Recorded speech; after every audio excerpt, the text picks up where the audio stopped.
فاضل بریلوی رحمۃ اللہ علیہ فرماتے ہیں کہ قیامت میں منظر اس طرح کا ہوگا کہ نبی پاک ہمارے آگے آگے چلیں گے اور ہمیں اللہ کی رحمت کی خوشخبری سناتے جائیں گے، اور جب حضور یہ خوشخبریاں سنائیں گے تو حضور کے لبہائے مبارکہ سے پھول گریں گے اور ہم ان کو اٹھاتے جائیں گے۔ فرماتے ہیں خود تو وہ تھوڑی دیر کے لیے روئیں گے اللہ کی بارگاہ میں کہ یا اللہ انہیں معاف کر دے، خود روئیں گے لیکن ہمیں ہنسا دیں گے۔ پیش حق مجدہ شفاعت کا سناتے جائیں گے، آپ روتے جائیں گے پر ہم کو ہنساتے جائیں گے۔ اور باغ جنت میں محمد صلی اللہ تعالیٰ علیہ وسلم، باغ جنت میں محمد مسکراتے جائیں گے، پھول رحمت کے گریں گے ہم اٹھاتے جائیں گے۔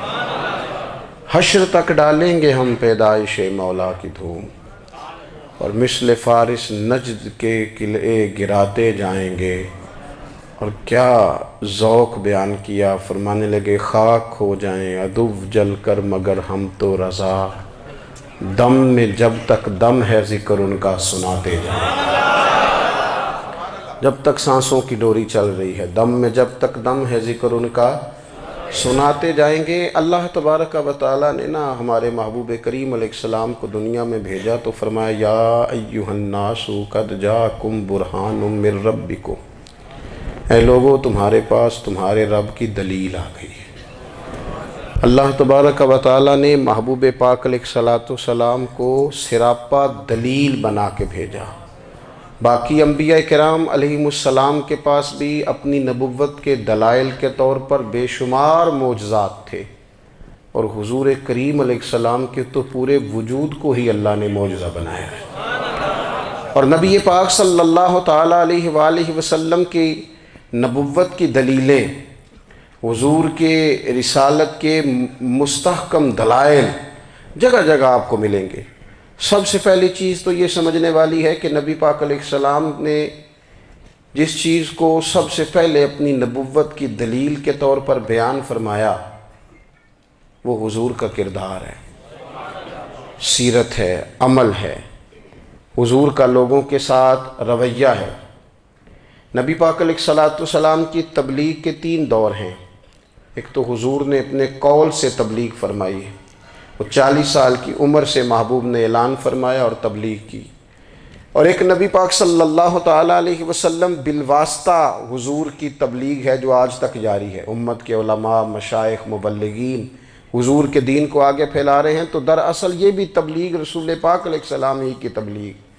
اور ایک حضور کی تبلیغ کا دور ہے، حضور کی پیدائش سے لے کر ولادت مبارکہ سے لے کر حضور علیہ السلام کے اعلان نبوت تک۔ اس دوران نبی پاک نے جو تبلیغ فرمائی ہے وہ اپنے کردار سے فرمائی ہے۔ عرب کا وہ معاشرہ جو بڑا میلا کچیلا گدلا ہو چکا تھا، جس کے اندر سراسر مادہ پرستی کا زور تھا، جس کے اندر لوگ انسانوں کی خرید و فروخت کرتے تھے، جس کے اندر بیٹیوں کو زندہ دفن کر دیتے تھے، جس کے اندر جو آدمی جتنا زیادہ مضبوط ہوتا تھا اتنا زیادہ لٹیرا بن جاتا تھا، اس معاشرے کے اندر رسول کریم علیہ السلام نے 40 سال گزارے، اور اس طرح گزارے کہ جو بیگانے بھی تھے وہ بھی کہا کرتے تھے یہ صادق ہیں، یہ امین ہیں۔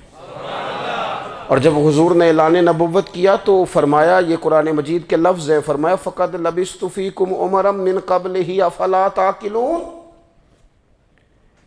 میں تمہارے بیچ عمر کا ایک حصہ گزار چکا ہوں، تمہیں عقل نہیں ہے، شعور نہیں ہے۔ نبی کریم علیہ السلام نے اپنے کردار کو، اپنے عمل کو اپنی نبوت کی دلیل کے طور پر بیان فرمایا۔ وہ تو حضرت حلیمہ بھی فرماتی ہیں نا، جب میں نبی کریم علیہ السلام کو اپنے گھر لے گئی تو میرا اپنا بچہ بھی دودھ پیتا تھا، 2 میرے بیٹے ہو گئے، ایک میری یہ نسبی اولاد اور حضور میری رضائی اولاد۔ تو کہتی ہیں جب میں کریم محبوب علیہ السلام کو اپنے سینے سے لگاتی تھی تو حضور میرے ایک پستان سے دودھ پیتے تھے اور دوسرا اپنے بھائی کے لیے چھوڑ دیا کرتے تھے۔ یہاں سے رسول کریم علیہ السلام نے کردار کے ذریعے تبلیغ، اور پھر اعلان نبوت سے پہلے ایک تنظیم عرب کے جوانوں پر، عرب کے سرداروں پر مشتمل بنائی گئی، جس میں نبی کریم علیہ السلام نے بڑا حصہ لیا سرکار نے، اور بڑے اہم لوگوں کو شعور حضور نے عطا فرمائے، وہ اس جماعت کا فیصلہ تھا کہ ہم سارے جوان، سارے بڑے لوگ ملیں گے۔ یہ حضور کے اعلان نبوت سے پہلے کی بات ہے۔ ہم بڑے لوگ ملیں گے، کسی بڑے کو کسی چھوٹے پر ظلم نہیں کرنے دیں گے، کسی آدمی کو کسی غریب کا حق نہیں کھانے دیں گے۔ حضور علیہ السلام نے نا اپنے کردار سے، اپنے عمل سے، اور آپ کا جو عمل ہوتا ہے نا وہ اصل ہوتا ہے۔ ایک ہوتا ہے آپ کوئی بات کرتے ہیں اور ایک ہوتا ہے کہ آپ کوئی عمل کرتے ہیں۔ آپ جب عمل کرتے ہیں تو عمل کے ذریعے بھی لوگوں تک بات پہنچتی ہے کہ دراصل آپ کا اٹھنا بیٹھنا چلنا پھرنا کیا ہے۔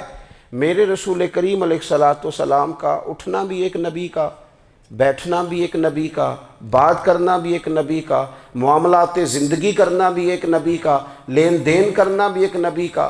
ایک شخص کہتے ہیں میں نے اعلان نبوت سے پہلے حضور علیہ السلام سے کوئی چیز خریدی تھی اور میں نے عرض کیا تھا آپ یہاں تشریف رکھیں، میں پیسے لے کے آتا ہوں۔ میں 3 دن کے بعد آیا۔ دیکھو یہ بات کرنی کتنی آسان ہے، بولنی کتنی آسان ہے، پر 3 دن یہاں میرے بھائی کو کسی شخص کو 2 گھنٹے انتظار کرنا پڑ جائے تو لوگ کہتے ہیں الانتظار اشد من القتل، یہ تو قتل سے زیادہ تکلیف والا معاملہ ہے منتظر رہنا کسی کا۔ کہتے 3 دن کے بعد میں آیا تو میرے رسول کریم وہیں تشریف فرمایا، بس اتنا فرمایا یار تم نے مجھے بڑی تکلیف میں ڈال دیا، 3 دن ہو گئے یہاں رکے ہوئے۔ تو حضور نے اپنے کردار کو، اپنے عمل کو، اپنے معاملات کو سب سے پہلے اپنی نبوت کی دلیل کے طور پر پیش کیا۔ کسی نے کیا خوب کہا تھا کہ جو تیری جان کے دشمن ہیں وہ بھی کہتے ہیں، وہ جو تیری جان کے دشمن ہیں، بظاہر تو آئے ہیں نا ہجرت کی رات جان لے لے، لیکن امانتیں حضور کے گھر میں رکھی ہوئی ہیں، امانتیں کاشانہ نور پہ پڑی ہیں۔ وہ جو تیری جان کے دشمن ہیں وہ بھی کہتے ہیں کہ امین تو ہے اور صداقت کی آبرو تو ہے، امین بھی تو ہے، صداقت کی آبرو تو ہے۔ تو پہلے کردار۔ پھر دوسری بات، اللہ تعالیٰ نے اپنے محبوب علیہ السلام کو اپنا مطلق نائب بنا کر، اپنا محبوب اعظم بنا کر، ویسے ہی سارے انسانوں کے بارے میں کہا وَإِذْ قَالَ رَبُّكَ لِلْمَلَائِكَةِ إِنِّي جَاعِلٌ فِي الْأَرْضِ خلیفہ، میں زمین میں اپنا نائب بنانے والا ہوں۔ لیکن حضور علیہ السلام تو محبوب ہے نا، حضور کی نیابت تو محبوبیت کے درجے پر فائز ہے۔ تو رسول پاک کو رب کریم نے اس طرح کا بنا کے بھیجا کہ حضرت عبداللہ ابن رواحہ رضی اللہ تعالیٰ عنہ بیان فرماتے ہیں کہ اگر حضور کوئی معجزہ نہ بھی دکھاتے، نبی کریم علیہ السلام سے کوئی اعجاز لوگ نہ بھی دیکھتے، تو محبوب کا تو چہرہ ہی اس طرح کا تھا، لوگوں نے دیکھتے جانا تھا اور کلمہ پڑھتے جانا تھا۔ لیکن باوجود اس کے میرے رسول پاک کا اعجاز یہ ہے، کمال یہ ہے کہ حضور کبھی اشارہ کر دیں تو چاند 2 ٹکڑے ہو جائے، کبھی دعا مانگ دیں تو ڈوبا ہوا سورج واپس آ جائے، کبھی محبوب گزرنے لگیں تو پتھر آپ پر سلام پڑے، کبھی حضور پہاڑ پر چڑھ جائیں تو پہاڑ وجد میں آ کر جھومنے لگیں، محبوب کا کبھی نماز پڑھاتے ارادہ بن جائے تو اللہ تعالیٰ قبلے کا رخ ہی تبدیل فرما دے۔ کیا خوبصورت سوچ ہے اور کیا نظریہ دیتے ہیں بریلی کے امام۔